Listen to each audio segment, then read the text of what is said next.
Okay, I think I finally got it to stay still. Me and my tripod issues. So how are you all doing? I've been so busy, but I've also been enjoying a lot of family time, which is really important to me. Spending time with my kids and Joe, and going to church, and just doing a lot of fun things this autumn. Because once winter hits here in Indiana, there's really nothing to do around here. I live in a farming community, so everyone hibernates, and there's really not a lot to do around here. But anyway, I'm always extremely busy with my worms and my job and the house and stuff. So I want to show you a little trick of something I do. So I'm harvesting a 1/4 pound of worms, right? And I'm doing the light method. And by the way, do you guys watch the entire video? Because these bloopers that I have, I always attach them at the end because they're hilarious to me and I just want to make people laugh. So anyway, you could see them. My disasters in the worm room. I should do a compilation of my disasters in the worm room. There, that'll be a hit. Anyway, I'm doing the light method, right? So sometimes I just want to catch some really fast. And I have my scale ready, and I come over here and I get my pan. So this is what I do. I have the light method. Let me see if I could bring you closer.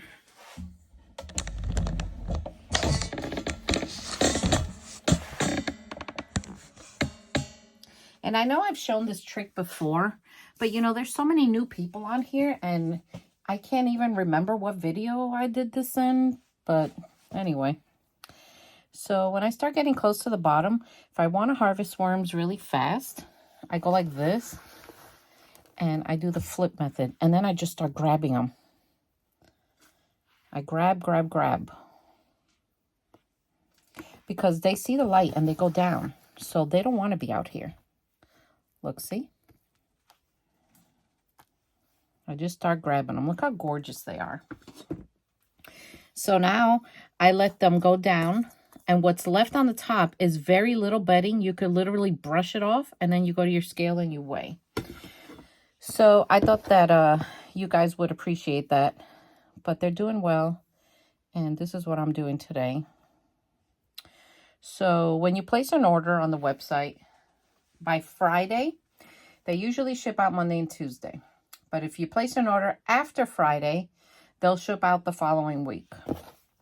And I know sometimes people might get impatient, but that's just how I can do it. I mean, I do this by myself, and I just do the best I can, guys. And I know that you guys want pure red wigglers, and you're going to get them from me, so just wait a little bit. But I'm really good with giving tracking numbers and messaging people. I've ordered worms for years, and I personally have never gotten a message from a worm farmer, especially one of the giant ones. I haven't. So I want to continue to give that service because I like it. I think people really appreciate good customer service. So I'm just letting you know. I have I completed my Halloween video for this channel. Now every year I create some Halloween video. Sometimes it has worms in it, sometimes it doesn't. I don't know. I love Halloween, and it's just my one time a year I get creative with all kinds of editing and graphics and stuff. I just love doing it, but I think this year you're going to get a kick out of it. If you haven't seen last year's, once I upload this, I'll try to attach it, because sometimes YouTube doesn't let me attach things on my phone, even though they are updating the app, which is wonderful. I really can't wait, because I'll be able to have more tools at my dispense right there. But I literally put worms on my feet because I wanted to just see what they felt like, because I know what they feel like on my hands, and then I thought, well, what do they feel like on your feet? So anyway, that was my last year's video. So you can watch that if you want. But this year, yeah, I have it ready, and I think it's pretty cool. So I'm just picking them out now while I wait for them to go down. I also have like, look, I did another little pile here. So what I'll do is I'll take the bedding off the top and go like this. And once I get this off, they're ready to be weighed. And then I mix them with peat moss, and then they go in the shipping little container. I'm really liking these new containers I'm using. I still use the other bags for larger quantities. Look how cute they are. They're so little. I see so many babies in there. You hear the sound? Yeah, they make this wet sound, which is pretty interesting. Some people find it gross. I find it amazing, of course. Well, you know, I am a worm farmer. If I don't find this amazing, I got a big problem. So, well, what else was I going to talk to you all about? I feel like I haven't filmed in a while because I've been so busy. My urban worm bag is doing great. You can see the updates on that on my other worm channel, Composting Worm Lady. And they're doing great. I've never had one of those bags, and I really, really like it. So far, so good. So I have hopes that I will continue to like it. I've watched a lot of videos. I've also been doing my best to put the CC translations on here. Because I have people in other countries watching me, and they message me and they ask me to put the languages. And if YouTube has it, I'm glad to do it for you so that you can learn how to worm farm in your own country. So my next sale on my website will probably be around Halloween. I always have a Halloween sale, and you can look for that on my website. Look at this little cocoon right here.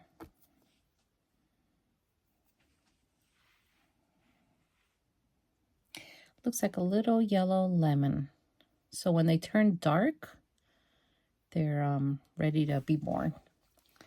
So from hatching to adults, it's about 8 to 10 weeks. So let me show you the babies that have hatched on my heat mats. So here are my heat mats. I have the babies with the bedding that when I do this light sifting, I know there are hatched babies in there or cocoons. So I put them all here to warm up. And I want to look at them. So before I disturb anything, I take a really close look. And springtails, you know, you're always going to have springtails. They're just part of the worm composting world. And they're good for worm composting. So I feel that it's warm. Okay, you see right there? That's a hatched baby right there. So with this heat mat, they've been hatching sooner, I'm noticing. That's a really tiny one right there. Oh, I lost him. Here he is.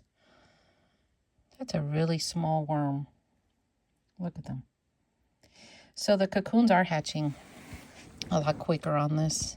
I make sure that I keep their bedding in here moist. Because if you don't, this heat mat will dry it out for sure. And guys, that's the number one thing that will kill your worms is lack of moisture. It's not lack of food. They can go a little while without food. It's moisture. Look at the little yellow tail. How cute. Because when I had COVID the first time, I was very, very, very sick for like 2 months, a little more. And my worms survived. I mean, they were skinny. And they didn't dry out because I had them well covered. And, you know, Joe could have fed them all for me, but he was so concerned about me that his priority was me, not the worms. And I knew that they would be okay. Well, in my heart, I knew they'd be okay. I was hoping they'd be okay. I wasn't really sure. And look, this one's growing up. And when I came down about 2.5 months later, I thought for sure, well, I might find dead worms. Like, don't be discouraged. I was just grateful to survive. And I was just ready to start from scratch. And, you know, they were alive, and I couldn't believe it. Look, the breeders are eating the paper. They were alive, and I couldn't believe it. And I just, you know, slowly brought it back up from that. It took me a while, though, because I didn't have the strength. It took me a while to even come down here. Like, I didn't have the strength to maneuver the stairs. So they're very resilient. But if I wouldn't have had them covered well, they would have dried out, and then they definitely would have died. So remember, moisture, number one. Moisture is your friend. Definitely moisture is your friend. So let's see these. See, every once in a while I come and I take some off the top. And basically, you're left with pure worms. So now I start weighing them. I make sure I have a 1/4 pound. And then I start getting my peat moss and all that stuff. So winter is coming. The house and the wormery right now is holding steady at about 70, but I know it's going to go lower than that. So I just keep a close eye on them. 2 years ago down here, I did lose my African night crawlers. Not all of them, but most of them, because we had an ice storm and the house couldn't keep up the heat down here. So it was in the 60s here, or, you know, early 60s, like, temperature. And the African night crawlers just, they didn't do well. So I was sad, but I just, that was something out of my control. You know, I couldn't do anything but keep warm the ones that recovered and to the best of my ability until spring. So look at that mass of worms. Oh my gosh, it's so squishy. It's like spaghetti.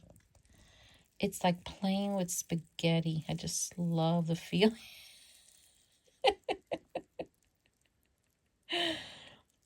And when you go like this and they start wiggling, it kind of tickles.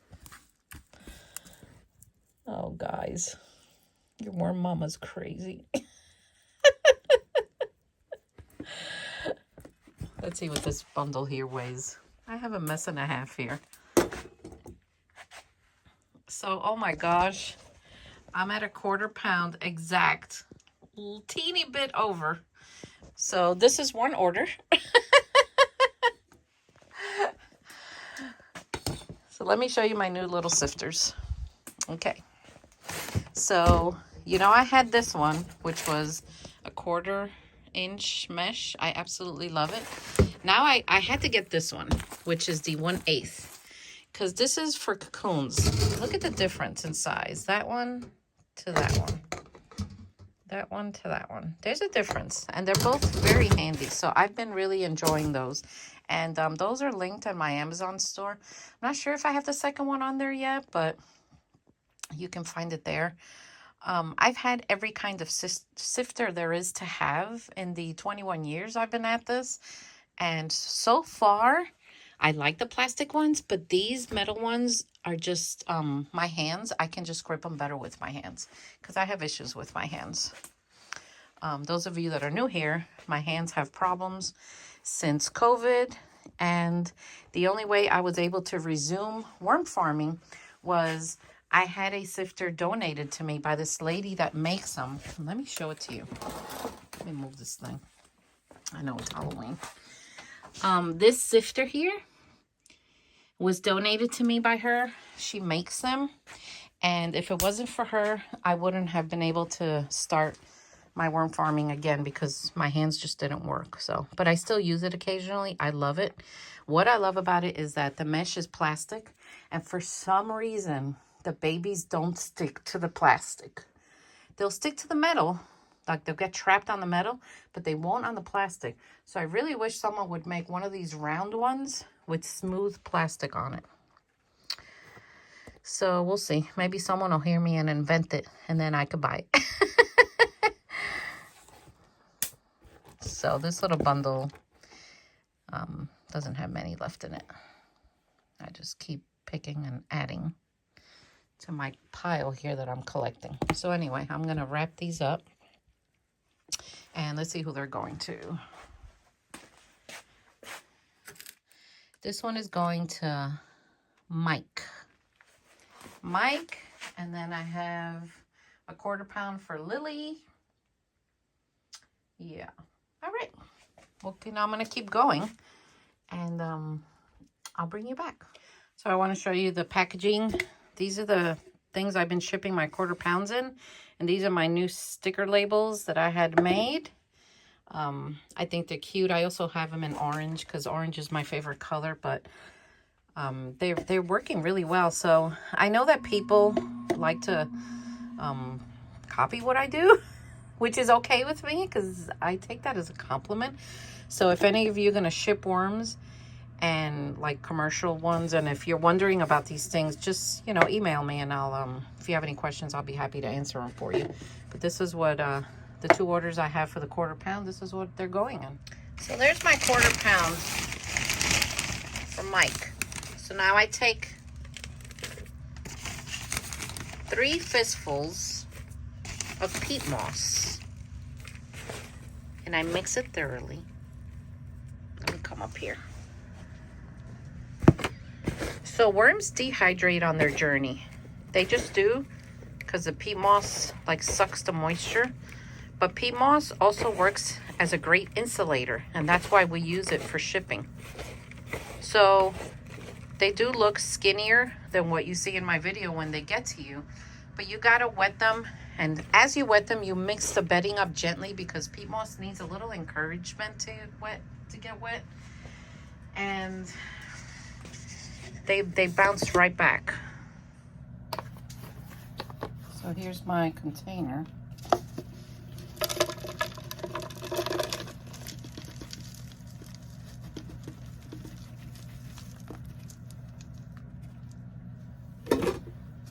And there you go.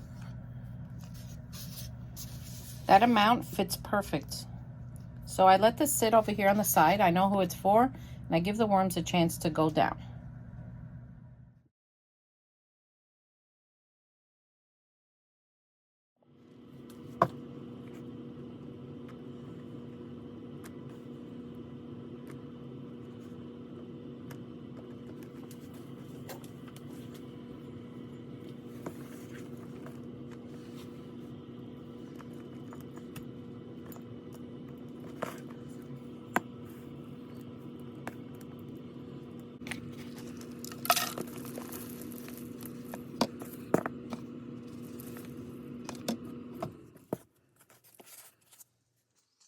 So here I am at my worm chow.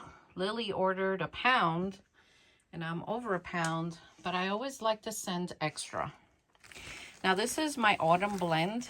This blend is not around all year, so if you want it, you got to get it because it's going to sell out pretty soon. There you go, Lily. 1.5 pounds. I don't know if you watch these videos, but there you go. So enjoy. So these are the worms that I harvested to get the 1/4 pound. I just want to show you. They're all in there. So when I feel that the bedding is like getting used up, if you continue to use the same bedding for a long time, they're just going to peter out and they're going to die on you. So since I've used a lot of the bedding, I'm just going to replace it with fresh bedding. This is coconut coir I have, and just some tissues like paper towels that I use my hands to dry with just water. So I put it on this side and I go like this.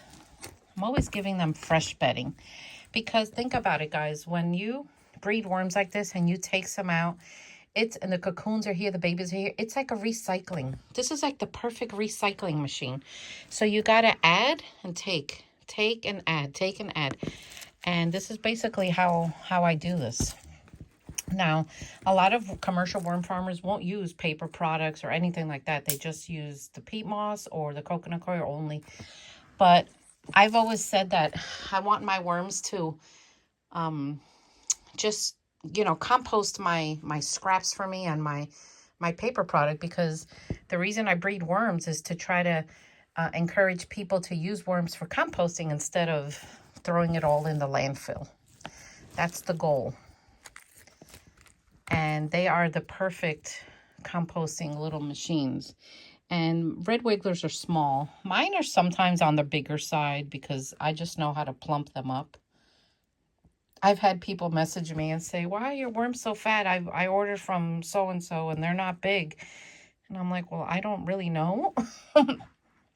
Because I can't say how people feed them and take care of them at their own place. You know, I don't know. I just know what I do. And mine are usually on the plump side, but sometimes they're not. So it depends, especially the peat moss will just suck the water out of them, you know. But once you get them rehydrated, they're right back into action. So that's how I do that. And then this will get covered and put on the side until the next order comes in. And basically, you know, I'm not going to get rich from doing this. I'm really not. But this gives me extra money for living, for gas, for, you know, if I want to buy something for the house or, you know, just stuff like that. And groceries, my gosh, the price of food is ridiculous. So it's helping me and Joe keep afloat, you know. So now I'm going to work on the starter colonies. So this order is for Rufus.